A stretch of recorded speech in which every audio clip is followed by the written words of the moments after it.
ಹರ ಹರ ನಮಃ ಶಿವಾಯ. ಹಲರೇ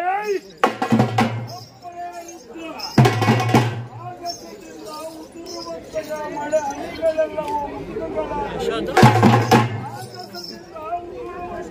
ಮಳೆ ಹನಿಗಳೆಲ್ಲವೂ ಮುತ್ತುಗಳ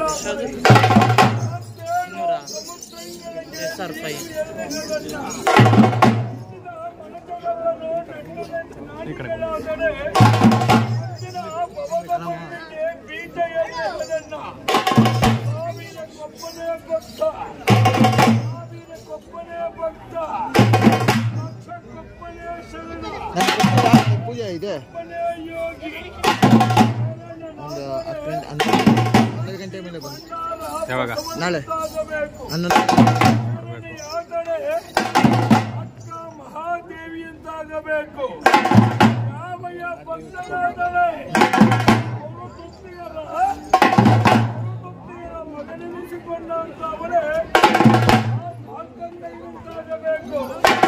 ಭಕ್ತರಾದರೆ ಮಮಕಾರ ಎಂಬ ಸಾನನಾದಂತಹ ಸಕಂಠನೆನಿಸಿಕೊಂಡು ವಂಶದಲ್ಲಿ ಹುಟ್ಟಿದ ಅಂಧಕಾರ ಎಂಬ ಲಂಕಾ ನಗರಾಧಿಪತಿಯಾದಂತಹ ರಾವಣೇಶ್ವರನಂತಾಗಬೇಕು. ಮಡಿವಾಳದ ಮಾಚಯ್ಯನಂತಾಗಬೇಕು. ಸಿರಿಯಾಳನಂತಾಗಬೇಕು. ಈ ಐವರಲ್ಲಿ ನೀವು ಯಾರಾಗಬಲ್ಲರಯ್ಯ ಅನ್ನುವ ತೋಟವ ಮಾಡಿ ಈ ಮನವು ಗುದ್ದಲಿಯ ಮಾಡಿ ಬಗ್ಗಿತು ಬಗ್ಗಿದಡೆ ಭಕ್ತಿ ಎಂಬ ಬುದ್ಧಿವಯ್ಯ. ಆ ಬುದ್ಧಿಯನ್ನು ಒತ್ತಿ ಒತ್ತಿ ಹಿಂಡಿದಡೆ ಹಿಂಡಿದಡೆ ಭಕ್ತಿ ಎಂಬ ರಸವಯ್ಯ. ಭಕ್ತಿ ಎಂಬ ರಸವನ್ನು ಎತ್ತಿ ನೋಡಿದರೆ ಅಗೋಚರನಾಗಿ ಗಂಧನಾಗಿ ಪ್ರತಿಮವಾಗಿ ಕಾಣುತ್ತಿರಬಲ್ಲಯ್ಯ ಸದ್ಗುರು ಬಸವೇಶ. ಆತ್ಮೀಯ ಶರಣ ಬಂಧುಗಳೇ, ಆತ್ಮೀಯ ಶರಣ ಬಂಧುಗಳೇ, ಈ ಆತ್ಮ ಹೋಗಬಹುದು, ಈ ಆತ್ಮ ನಶಿಸಿ ಹೋಗಬಹುದು. ಎಂದೋ ಒಂದು ದಿನ ಬೆಂಕಿಗೋ ಮಣ್ಣಿಗೆ ಸಾಯಬಹುದು. ಆದರೆ ಒಮ್ಮೆ ಶರಣರಾದಂಥವರು ಹೇ ಮಾನವ, ನೀನು ಮಾನವನಾಗಿ ಬದುಕಬೇಕು, ನೀನು ಮಾನವನಾಗಿ ಬದುಕಿ ಶ್ರೇಯಸ್ಸನ್ನು ಪಡೆಯಬೇಕು. ಯಾವ ರೀತಿಯಾಗಿ ಶ್ರೇಯಸ್ಸನ್ನು ಪಡೆಯಬೇಕು, ಯಾವ ರೀತಿಯಲ್ಲಿ ನಾನು ಮುಕ್ತಿಯ ಹಾದಿಯನ್ನು ಪಡೆಯಬೇಕು, ಆಗ ಮಾನವನಿಗೆ ಒಂದು ಕಿವಿ ಮಾತನ್ನು ಹೇಳಿಕೊಳ್ಳುತ್ತಿದ್ದಾನೆ. ನಾಳ ಹರಿಶ್ಚಂದ್ರ ಪೂರ್ವ, ನಾಳ ಹರಿಶ್ಚಂದ್ರ ಪೂರ್ವ ವಿಕ್ರಮಾರ್ಕ, ವಿಕ್ರಮಾರ್ಕ. ಹೀಗೆ ಅನೇಕ ಚಕ್ರವರ್ತಿ ಸಾರ್ವಭೌಮರು ಸಾವಿರಾರು ವರ್ಷಗಳು ಬದುಕಿದ್ದಾರೆ. ಅವರು ಇಂದಿಗೂ ನಾವು ಸ್ಮರಣೆಯನ್ನು ಮಾಡಿಕೊಳ್ಳುತ್ತಿದ್ದೇವೆ. ಆದರೆ ಅವರ ಭಕ್ತಿಯ ಮಾರ್ಗವನ್ನು ಬಿಡಲಿಲ್ಲ. ಸತ್ಯದ ಹಾದಿಯಲ್ಲಿ ನುಡಿದಿದ್ದಾರೆ. ನುಡಿದಂತೆಯೇ ನುಡಿದು ಸನ್ಮಾರ್ಗವನ್ನು ಕಂಡುಕೊಂಡಿದ್ದಾರೆ. ಅದಕ್ಕೋಸ್ಕರವಾಗಿ 12ನೇ ಶತಮಾನದ ಬಸವಣ್ಣ ಅನೇಕ ವಚನಾಮೃತಗಳು 1,93,00,000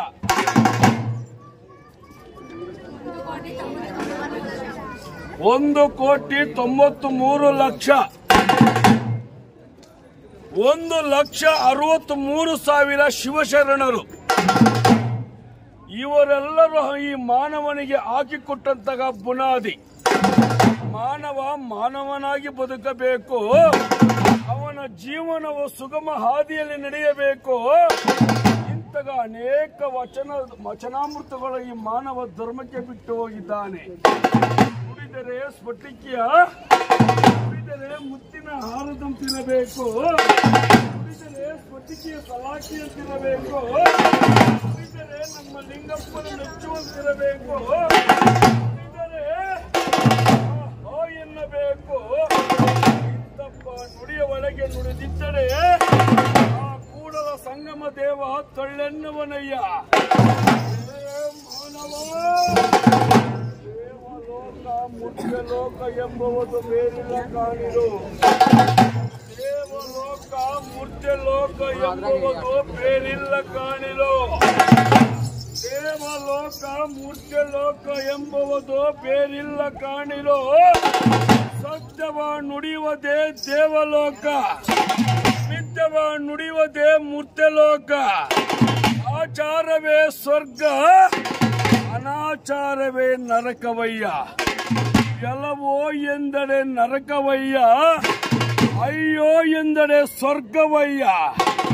ಎಂತಪ್ಪ ಅಣ್ಣ ಬಸವಣ್ಣನವರು ಅನೇಕ ವಚನಾಮೃತಗಳನ್ನು ಮುಂದಿನ ಹಾದಿಯಲ್ಲಿ ಬಿತ್ತರಿಸುತ್ತಾ ಯಾವ ಬಸವಣ್ಣನವರ ಸಮೇತರಾಗಿ ಸುಸಂದರ್ಭದಲ್ಲಿ ನಾವು ಸ್ಮರಣೆಯನ್ನು ಮಾಡಿಕೊಳ್ಳುತ್ತಿದ್ದೇವೆ. ಅದಕ್ಕೆ ಕಾರಣ ಅಂದು 12ನೇ ಶತಮಾನದಲ್ಲಿ ಬಸವಣ್ಣನವರು ನಡೆದುಕೊಂಡಂತಹ ರೀತಿ, ನೀತಿ, ಆಚಾರ, ವಿಚಾರಗಳನ್ನು ಅದಕ್ಕೋಸ್ಕರವಾಗಿ ಇಂದು 21ನೇ ಶತಮಾನ ಬಂದಿದೆ. 21ನೇ ಶತಮಾನದಲ್ಲಿ ನಾವು ಬಸವಣ್ಣನವರನ್ನು ನೆನಪಿಸಿಕೊಳ್ಳುತ್ತಿದ್ದೇವೆ. ಎಲ್ಲವೂ ನಮಗೆ ಆದರ್ಶರಾಗಿ ಮನದಾಳದಲ್ಲಿ ಉಳಿದಿದ್ದಾರೆ. ಮಹಾದೇವ ದೇವ ಆತ್ಮೀಯ ಶರಣ ಬಂಧಗಳೇ, ಶಿವ ಶರಣರೇ, ಶಿವ ಶರಣೆಯರೇ, ಕಾರ್ತೀಕ ಮಾಸದ ಈ ಬಸವನವಾರ ಸೋಮವಾರ, ಕಡೆಯ ಸೋಮವಾರದ ಸಂದರ್ಭದಲ್ಲಿ ಆತ್ಮೀಯ ಶರಣ ಬಂಧುಗಳೆಲ್ಲರೂ ಸೇರಿಬಿಟ್ಟು ಸುಕಾರ್ಯಕ್ಕೆ ನೀವು ಭಾಗವಹಿಸಿದ್ದೀರಿ. ಅನೇಕ ವಿಚಾರವನ್ನು ನೀವು ಆಲಿಸಿದ್ದೀರಿ, ಅನೇಕ ವಿಚಾರವನ್ನು ಅರಿಯಿದ್ದೀರಿ. ಅನೇಕ ಆಚಾರ ವಿಚಾರಗಳು ಈ ಕಣ್ಣಕ್ಕೆ ಬೀಳಿಕೊಂಡು ಈ ಕಣ್ಣಕ್ಕೆ ತನ್ನ ಬೀಳುಕುತ್ತಿದ್ದೇವೆ. ಎಲ್ಲವೂ ಮನುಷ್ಯನಿಗೆ ಜನ್ಮಕ್ಕೆ ಸಾರ್ಥಕವಾದಂತಹ ಸತ್ಕಾರ್ಯಗಳು. ಆದ ಕಾರಣ ಇಂತಹ ಸುಸಂದರ್ಭದಲ್ಲಿ ನಾವುಗಳೆಲ್ಲರೂ ಭಾಗವಹಿಸಿ ಯಾವ ಆ ಪರಮೇಶ್ವರನ ಕೃಪೆಗೆ, ಯಾವ ಭದ್ರಕಾಳಿ ಸಮೇತ ಶ್ರೀ ವೀರಭದ್ರೇಶ್ವರನ ಕೃಪೆಗೆ ಪಾತ್ರರಾಗಿದ್ದೇನೆ. ಆ ಭದ್ರಕಾಳಿ ಸಮೇತನಾದಂತಹ ಶ್ರೀ ವೀರಭದ್ರ ಎಲ್ಲರಿಗೂ ಸುಮಂಗಳವನ್ನು ಉಡಲಿ, ಸರ್ವೇ ಜನೋ ಸುಖಿನೋ ಭವಂತೋ ಎಂದು ಯಾವ ನಾರ್ಮುಡಿಯನ್ನು ನುಡಿಯುತ್ತಾ ಹರ ಹರ ಮಹಾದೇವ ದೇವ, ಜೈ ಮಹಾವೀರಭದ್ರ, ಜೈ ಮಹಾವೀರಭದ್ರ, ಜೈ ಮಹಾವೀರಭದ್ರ. ದಕ್ಷಾದಿಗಳನ್ನೇ ಶಿಕ್ಷಿಸಿ ಈ ಜಗದೋಳ್ ರಕ್ಷಣೆ ಮಾಡಿದಂತಹ ಸುಮನರ ಈಚ ಶಾಪಘರ ಶಕ್ತಿಯಿಂದ ಉದ್ಭವಿಸಿದ ವೀರಭದ್ರ, ಗಳಾದ ಕೊಳ್ಳ ರಕ್ಕಸರನ ಪಾಳ್ಯವೇ ತೆಗಿಸಿ ಈ ಜಗವನ್ನು ಹಾಳು ಮಾಡಿದಂತಹ ನರ ಹರಿಯ ಕುಲವನ್ನು ವೀರಭದ್ರ. ಕಾಲ ಹರಿ ನೀನು ಶೂಲವ ಧರಿಸಿ, ಕಾಲ ಹರಿ ನೀನು ಶೂಲವ ಧರಿಸಿ ಅಲೋಯನದಿಂದರಿಸಿದ್ದ ಇಲ್ಲಿ ನೆರೆದಂತಹ ಶೀಲವಂತರಾದ ಭಕ್ತರನ್ನು ರಕ್ಷಿಪ. ಹರ ಹರ ಹರ ಹರ ಹರ ಹರ ಹರ ಹರ ಹರ ಹರ